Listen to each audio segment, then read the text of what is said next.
Malam ini hujan rintik turun pelan di atas rumah kayu. Seorang anak kecil bernama Ilham masih terjaga sambil memeluk bantal lusuh kesayangannya. "Ayah, aku belum mengantuk." Ayahnya sedang merapikan selimut sambil tersenyum kecil. "Kenapa? Kamu mau ayah bacain cerita?"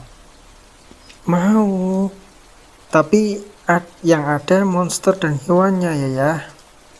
Ayahnya tertawa. "Hahaha. Kalau begitu, ayah ceritakan tentang seorang anak penggembala yang bertemu rusa dan bercahaya terang, dan juga dewa penjaga kabut hutan itu."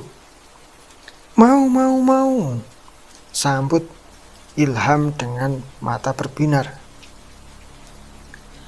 Kemudian ayah mulai bercerita dengan suasana yang sangat hangat, menemani Ilham sambil menahan kantuk yang melanda. Dahulu kala, di sebuah desa terpencil dekat pegunungan hitam, hiduplah anak penggembala bernama Arka. Ia tinggal bersama kakeknya di rumah kecil dekat hutan berkabut. Penduduk desa tersebut percaya bahwa hutan itu bukan hutan biasa. Konon saat malam di hutan itu muncul bulan merah. Muncullah makhluk-makhluk aneh keluar dari dalam kabut. Di antaranya ada burung bermata 3, ada juga serigala bertanduk emas. Bahkan ada sosok raksasa penjaga langit bernama Dewa Astur. Karena itulah warga desa dilarang masuk hutan setelah matahari tenggelam. Namun Arka berbeda. Ia tidak takut, justru ia sering berbicara dengan hewan-hewan di sekitar hutan. Misal, Arka bertemu dengan burung pipit. Kemudian dia mengajak bermain. Bahkan burung pipit tersebut hinggap di bahunya. Atau kelinci liar di hutan tersebut seringkali mengikuti langkahnya. Bahkan ada juga seekor kambing tua bernama Momo selalu menemani menggembala. "Mbe, mbe, mbe. Momo, jangan makan daun orang lagi," kata Arka sambil ketawa. Suatu malam, salah satu domba peliharaan Ilham hilang masuk ke dalam hutan kabut. Kakek Ilham panik. "Jangan masuk ke sana malam-malam, Ham. Itu hutan kabut, Ham. Di situ banyak monster, Ham." Tapi Arka melihat dombanya masuk di dalam hutan itu. Dan lebih kaget lagi, domba tersebut dimakan monster-monster di sana. Dan itulah sebabnya manusia tidak boleh serakah terhadap wilayah makhluk hutan.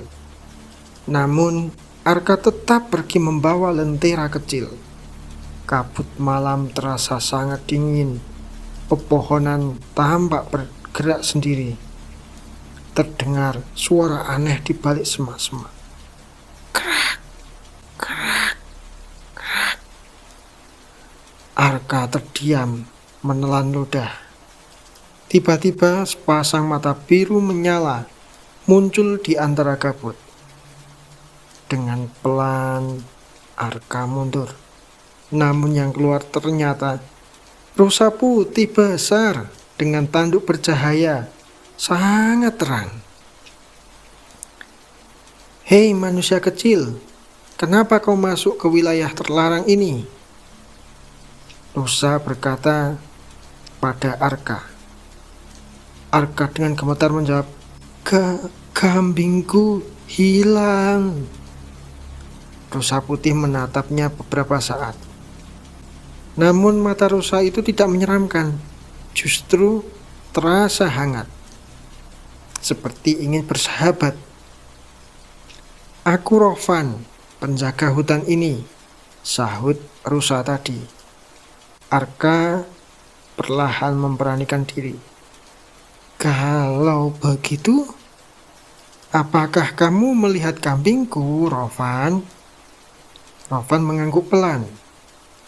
Dia tersesat di dekat sungai bayangan. Tapi malam ini bukan malam yang aman. "Kenapa?" sahut Ilham. Rusa itu menatap langit merah. "Karena Dewa Astur sedang marah." Tiba-tiba tanah bergetar. Dam! Pepohonan bergoyang keras. Di balik kabut muncul raksasa setinggi pohon kelapa. Tubuhnya seperti bau hitam. Retak-retak, mata merah menyala. Di punggungnya tumbuh akar dan ranting hidup. Makhluk itu sungguh sangat-sangat menyeramkan. "Hei manusia!"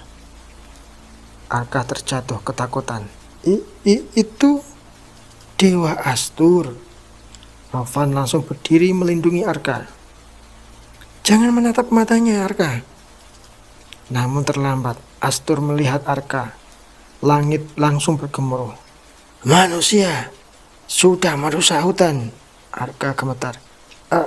Aku tidak merusaknya." Makhluk itu melangkah mendekat. Setiap pijakan raksasa tersebut membuat tanah retak. "Dulu manusia membakar pohon suci dan merusak hutan kabut ini." Arka teringat cerita lama dari desa bertahun-tahun lalu. Warga memang pernah menebang pohon besar di tengah hutan demi mencari emas.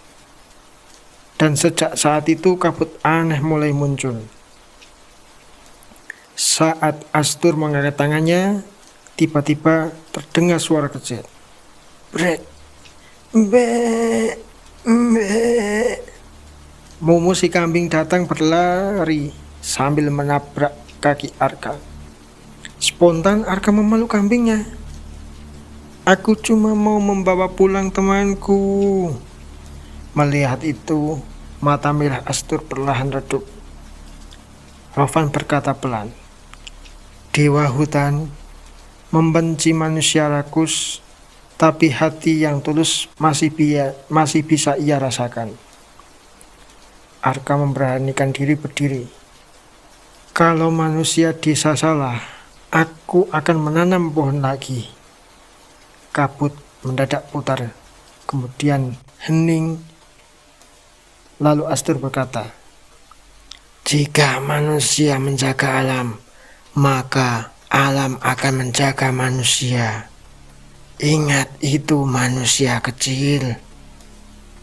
Setelah itu, tubuh raksasa itu perlahan berubah menjadi ribuan cahaya kecil terbang ke langit malam.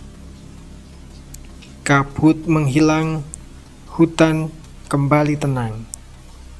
Sebelum pulang, Rovan mendekati Arka. Tidak semua makhluk aneh ingin menyakiti manusia, Arka. Namun, begitu juga sebaliknya. Dan ingat pesan aku, lindungilah hutan ini, Arka. Arka tersenyum kecil. "Dan itu semua manusia jahat." Rusa putih itu mengangguk, lalu perlahan masuk kembali ke dalam hutan kabut hingga menghilang. Keesokan paginya, Arka mengajak warga desa menanam bibit pohon di pinggir hutan. Warga yang awalnya takut, namun mendengar cerita Arka malam itu, warga mulai tenang dan semangat menanam pohon kembali. Sejak saat itu, kabut hitam tak pernah muncul lagi. Dan konon katanya, saat bulan merah datang, rasa Rusa putih bercahaya masih sering terlihat berdiri di antara pepohonan, menjaga hutan bersama makhluk-makhluk langit. Sang ayah mengusap kepala anaknya pelan. Nah, nak, jadi kalau besar nanti, kamu jangan merusak alam ya. Lindungilah alam ini, karena alam akan menjaga manusia jika manusia itu tidak merusak alam. Ilham yang mulai mengantuk hanya mengangguk kecil, tanda bahwa dia paham apa yang dikatakan ayah. Kalau aku ketemu rusa bercahaya gimana ya? Ayahnya tersenyum hangat. Selama hatimu baik, mungkin dia tidak akan takut mendekat. Suara hujan semakin terdengar keras, dan malam pun menidurkan mereka bersama cerita dari hutan kabut.